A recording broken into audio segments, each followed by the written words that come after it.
Dear student, आज हम पढ़ने वाले हैं अति परासारी विलयन, अल्प परासारी विलयन और समपरासारी विलयन। यह जो विलयन है ये परासरण दाब से जुड़े हुए रहते हैं। मतलब इन विलयनों में इनका जो परासरण दाब होता है उसकी बात की जाती है।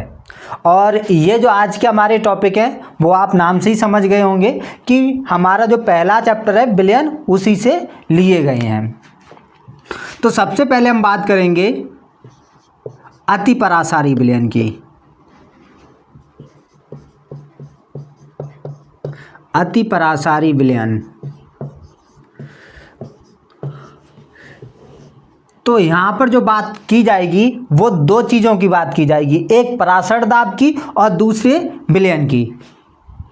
हम यहाँ बोलते हैं दो भिन्न परासरण दाब वाले विलयन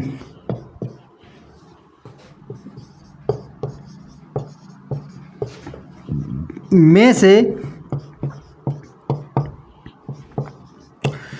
जिस विलयन का परासरण दाब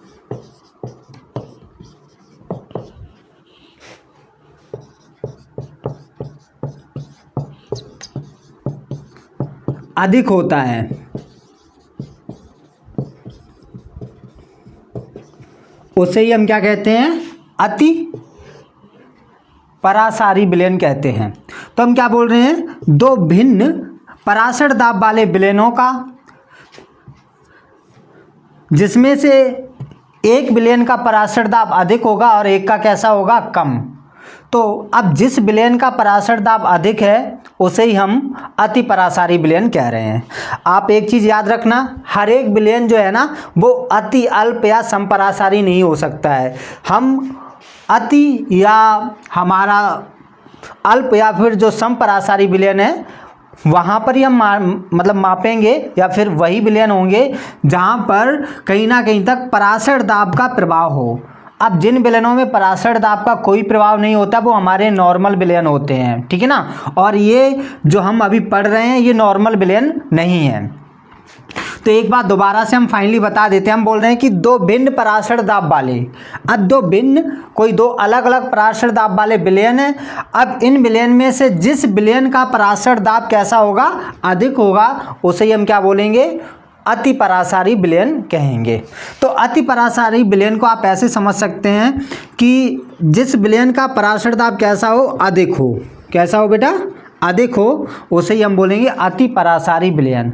अब क्योंकि हमें मापने के लिए दो विलयन चाहिए, अब दो विलयन में से जिस विलयन का परासरण दाब अधिक होगा वो हमारा अति परासारी विलयन होगा, ठीक है ना।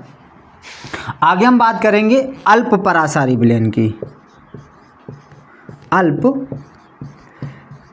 परासारी विलयन, अब यहाँ पर भी कोई दो विलयन होंगे, है ना। तो दो भिन्न परासरण दाब वाले विलयन होंगे और उन दो भिन्न परासरण दाब वाले विलयन में से जिस विलयन का परासरण दाब कैसा होगा, कम होगा। तो हम बोलते हैं जिस विलयन का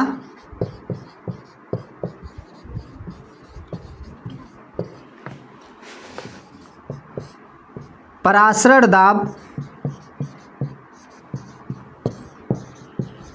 कम होता है उसे हम अल्प परासारी विलयन कहते हैं।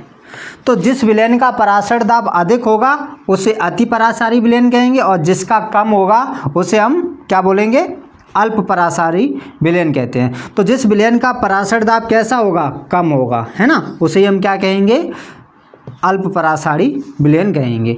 और अति परासारी विलयन के लिए आप बोलेंगे कि जिस विलयन का परासरण दाब अधिक होगा उसे हम अति परासारी विलयन कहते हैं। अब बात आती है समपरासारी विलयन की। तो समपरासारी विलयन क्या होते हैं, समझ लेते हैं यहीं पर।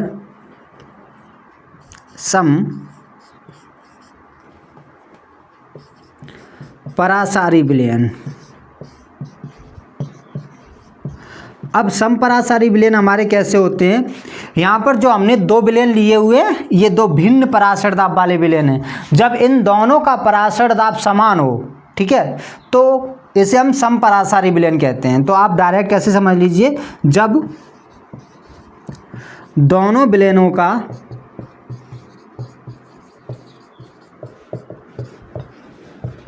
पराशर दाब समान हो। कैसा हो बेटा? समान हो, तो उसे हम क्या बोलेंगे? समपरासारी विलयन कहते हैं। क्लियर है बात? तो अति परासारी विलयन, ऐसे हमारे परासारी विलयन होते हैं जिनमें परासरण दाब जो होगा वो अधिक होगा, यानी दो अलग अलग विलयन होंगे, उनमें से एक का अधिक होगा और एक का कम होगा। अब जिस विलयन का अधिक होगा उसे अति परासारी विलयन कहेंगे और जिसका कम होगा उसे अल्प परासारी विलयन कहेंगे। और अगर मान लीजिए दोनों विलयनों का परासरण दाब कैसा हो? समान हो, तो उसे हम समपरासारी विलयन कहते हैं। बस यहाँ पर आपको दो बातें ध्यान रखनी है। जो विलयन होगा हमारा वो परासरण दाब वाला होगा, यानी कि उस पर परासरण दाब का प्रभाव रहना चाहिए, उस पर परासरण दाब प्रभाव डाले, इस तरीके का विलयन होगा हमारा, नॉर्मल विलयन नहीं होगा। तो हमने वही बोला हुआ कि दो भिन्न परासरण दाब वाले विलयन, नॉर्मल विलयन की बात नहीं हो रही है, दो भिन्न परासरण दाब वाले विलयन, ऐसे विलयन जिन पे परासरण दाब का प्रभाव पड़ रहा है ना। तो ऐसे विलयन जिन पर परासरण दाब का प्रभाव पड़ रहा है और वो दोनों अलग अलग विलयन है। अब जब इन दोनों विलयन में से जिसका परासरण दाब अधिक होगा उसे हम अति परासारी विलयन बोलेंगे और जिसका कम होगा उसे हम क्या बोलेंगे? अल्प परासारी विलयन बोलेंगे।